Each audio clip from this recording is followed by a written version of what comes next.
दोस्तों, आज हम लोग डिस्कस करने वाले हैं एनाटॉमी के सिलेबस के बारे में। और सिलेबस के साथ साथ हम डिस्कस करेंगे कि कौन से यूनिट में से कौन सा इम्पोर्टेंट क्वेश्चन पेपर में आ सकता है। So let's start. एनाटॉमी की जो फर्स्ट यूनिट है उसमें सेल एंड टिश्यू के बारे में दे रखा है। तो अगर बात की जाए कि इस यूनिट में से इम्पोर्टेंट क्या है, तो हार्डली इस यूनिट में से कोई क्वेश्चन आता है। और अगर बाय चांस कभी कोई क्वेश्चन आ भी गया तो it will be epithelial tissue. आपको पूरे एपिथेलियल टिश्यू को डिस्क्राइब करना होगा इन 5 और 10 मार्क्स। यूजुअली 5 मार्क्स में आएगा, वरना इस जो ये यूनिट है इसमें से कोई भी क्वेश्चन नहीं आता है। Now let's talk about the second unit, skeletal system. Skeletal system काफी वेटेज रखता है एग्जाम में, और इसमें से जैसे कि function of bones, type of bones, bone की फॉर्मेशन, उसकी ग्रोथ, उसकी हीलिंग, ये चारों क्वेश्चंस जो है वो रिपीटेडली आते हैं एग्जाम में, हर साल आते हैं। 5-5 नंबर के क्वेश्चंस आते हैं। उसके बाद जो जॉइंट्स की क्लासिफिकेशन है, जॉइंट्स की क्लासिफिकेशन में साइनोवियल जॉइंट जो है वो सबसे इम्पॉर्टेंट क्वेश्चन है जो आता ही आता है एग्जाम में। तो अब हम नेक्स्ट यूनिट के बारे में बात करते हैं। तो it is muscular system. Muscular system में से हार्डली कोई क्वेश्चन आता है एग्जाम में।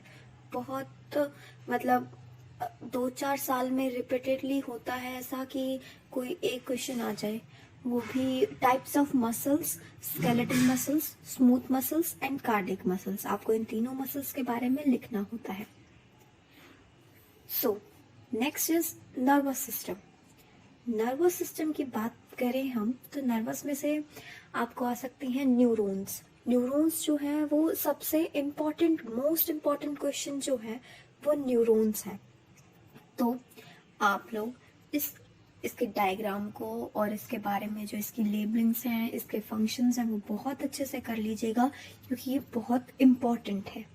इसमें से इस यूनिट में से एक न्यूरोग्लियल सेल्स भी आता है। There are 4 neuroglial cells, oligodendrocytes, astrocytes, ependymal cells and microglia cells. ये क्वेश्चन भी इम्पॉर्टेंट है, क्वेश्चन पेपर में आता है। उसमें से उसके बाद स्ट्रक्चर ऑफ ब्रेन, यानी कि टाइप्स ऑफ ब्रेन, मतलब कि ब्रेन के अंदर कितने पार्ट्स हैं वो आ जाता है एक आधी बार। तो आप लोग इस क्वेश्चन को भी अच्छे से कर लीजिएगा। बात करते हैं सेंसरी सिस्टम के बारे में। सेंसरी सिस्टम में से एक इम्पॉर्टेंट क्वेश्चन है आई पेपर में आ जाता है। वैसे तो सेंसरी में से बहुत कम वेटेज होती है पेपर में, लेकिन आई जो है वो क्वेश्चन आ जाता है।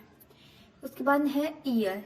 ईयर में से ईयर के 3 पार्ट होते हैं, outer ear, middle ear and inner ear. Mostly paper में जो है वो मिडल ईयर आता है। मिडल ईयर में वो 3 बोन्स जो हैं, स्टेप्स, इनकस एंड मैलिस, उनको डिस्क्राइब करना होता है। उसके बाद नोज जो है वो बहुत कम आता है, रेयरली ऐसा होगा कि आपके पेपर में नोज आएगा। टंग आ सकता है और स्किन का structure with diagram. Skin important है, बहुत इम्पॉर्टेंट है। उसका स्ट्रक्चर भी, उसका जो डायग्राम है वो बहुत अच्छे से कर लीजिएगा, उसकी लेबलिंग और उसके बारे में। उसके बाद आता है circulatory system. Most important question है हार्ट। हार्ट आप लोग ये सोच के जाइएगा कि हार्ट का डायग्राम तो आपको पेपर में बनाना ही बनाना है। कोई एक क्वेश्चन हार्ट का आएगा ही आएगा। तो हार्ट का डायग्राम आपको बहुत अच्छे से आना चाहिए। हार्ट की इंटरनल या फिर एक्सटर्नल स्ट्रक्चर आ सकता है, हार्ट का ब्लड फ्लो, हार्ट का कंडक्शन सिस्टम, और भी जैसे कि हार्ट की लेयर्स हो गई। तो हार्ट को अच्छे से कर लीजिएगा आप लोग। कोरोनरी सर्कुलेशन, ये भी इम्पॉर्टेंट है। सिस्टमिक सर्कुलेशन भी आया हुआ है लास्ट टाइम के पेपर्स में। लिम्फेटिक सिस्टम में से जो स्प्लीन है और लिम्फ नोड है, ये 2 ही इम्पॉर्टेंट क्वेश्चंस हैं। वैसे तो अगर कुछ आएगा नहीं, और अगर आता है तो या तो लिम्फ नोड आएगा या फिर स्प्लीन आएगा, कोई एक ही क्वेश्चन आएगा इस चैप्टर में से। उसके बाद है रेस्पिरेटरी सिस्टम। रेस्पिरेटरी सिस्टम में जैसे कि ऑर्गन्स हो गए, ट्रैकिया आता है पेपर में। उसके बाद ट्रैकिया के बाद जो वो है रेस्पिरेशन के प्रोसेसेस हैं, ब्रीदिंग वगैरह वो तो फिजियोलॉजी में आएगा। आपके एनाटॉमी में हम सिर्फ स्ट्रक्चर्स के बारे में बात कर रहे हैं। तो आप ट्रैकिया को अच्छे से कर लीजिएगा। और लंग्स भी इम्पॉर्टेंट है, तो आप लंग्स का स्ट्रक्चर वगैरह इम्पॉर्टेंट है, अच्छे से कर लीजिएगा। उसके बाद आता है डाइजेस्टिव सिस्टम। डाइजेस्टिव सिस्टम में 2 इम्पॉर्टेंट चीज़ें हैं, बहुत इम्पॉर्टेंट क्वेश्चंस हैं, पेपर में आते ही आते हैं। एक स्टमक, दूसरा लिवर। लिवर के जो फंक्शंस हैं वो बहुत इम्पॉर्टेंट हैं, वो पेपर में आते हैं। तो आप लोग बहुत अच्छे से कर लीजिएगा उनको, लिवर के फंक्शंस को, लिवर का डायग्राम, स्टमक का डायग्राम एंड स्टमक के फंक्शंस। उसके बाद और intestine, difference between large intestine and small intestine.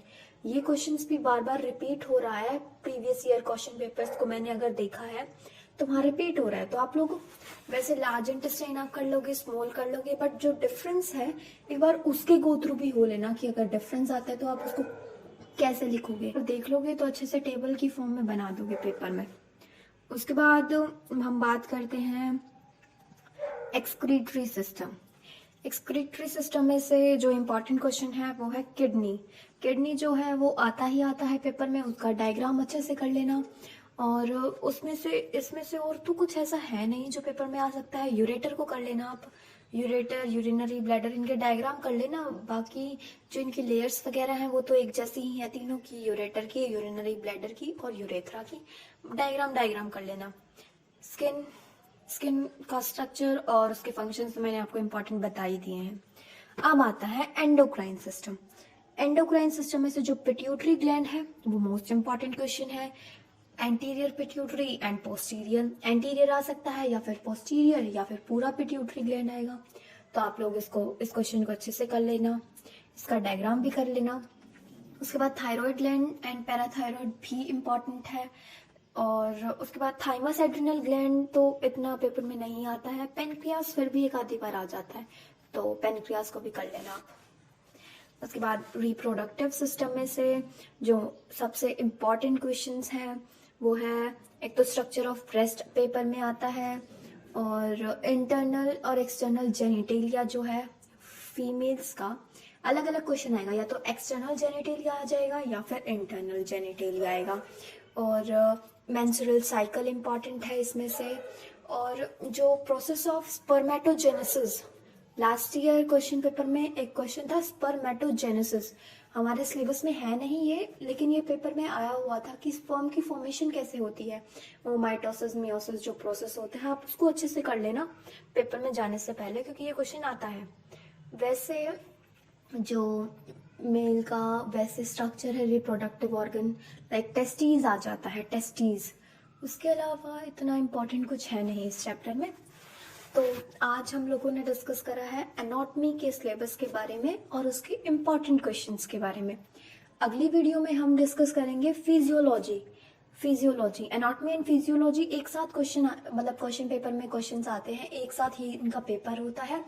तो फिजियोलॉजी का जो सिलेबस है और उसके इम्पॉर्टेंट क्वेश्चंस है उसका लिंक मैं डिस्क्रिप्शन बॉक्स में डाल दूंगी, आप लोग वहां से देख लीजिएगा।